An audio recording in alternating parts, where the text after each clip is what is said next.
Hi మచా, నేను రీసెంట్గా సేల్స్లో అయితే మోటో G96 మొబైల్ అయితే కొన్నాను. ఈ వీడియోలో ఆ మొబైల్ అన్బాక్సింగ్ చేసి రివ్యూ కూడా చెప్తాను. ఫస్ట్ అన్బాక్సింగ్ చేసి మనం చూద్దాం. మనకి బాక్స్లో అయితే ఫస్ట్ మొబైల్ అయితే ఇచ్చారు, అలాగే మనకి ఛార్జర్ అయితే ఇచ్చారు, సిమ్ ఎజెక్టర్ పిన్తో పాటు మాన్యువల్ గైడ్ అయితే ఇచ్చారు. ఇవైతే మనకి బాక్స్ లోపల అయితే ఇస్తున్నారు.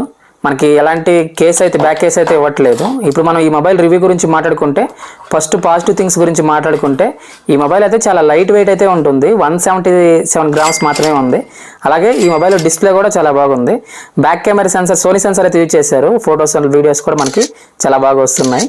అలానే మనకి దీంట్లో IP68 రేటింగ్ అయితే వస్తుంది కాబట్టి మొబైల్ అయితే వాటర్లో పడినా కానీ కొన్ని నిమిషాలు అయితే సర్వ్ అయితే అవ్వగలదు. ఈ పాయింట్స్ అయితే పాజిటివ్ పాయింట్స్. నెగిటివ్ పాయింట్స్ గురించి మాట్లాడుకుంటే దీంట్లో మనకి HDR సపోర్ట్ అయితే ఉండదు. HDR కంటెంట్ అయితే మీరు చూడలేరు ఈ మొబైల్లో. అలాగే మనకి ఆండ్రాయిడ్ అప్డేట్స్ ఓన్లీ 1 year మాత్రమే వస్తాయి. అలాగే మనకి దీంట్లో అయితే పోర్ట్రేట్ షాట్స్ అయితే మాత్రం మీరు గమనించవచ్చు. నేను చూపిస్తాను ఇప్పుడు. మనకి అంత బాగా రావట్లేదు. ఈ మొబైల్ ఇవైతే నెగిటివ్ పాయింట్స్. ఈ మొబైల్ కొనొచ్చా అనే విషయం గురించి మాట్లాడుకుంటే మోటో బ్రాండ్ నుంచి ఒక మొబైల్ కావాలంటే 15,000 రూపాయల లోపు వస్తే మాత్రం ఖచ్చితంగా కొనుక్కోవచ్చు. ఈ మొబైల్ సంబంధించిన ఫుల్ వీడియో అయితే మన ఛానల్లో ఉంది, చెక్ చేయండి. ఈ వీడియో అయితే మన వీడియోకి లైక్ చేయండి, మన ఛానల్ సబ్స్క్రైబ్ చేసుకోండి. రేపు మళ్ళీ కలుద్దాం.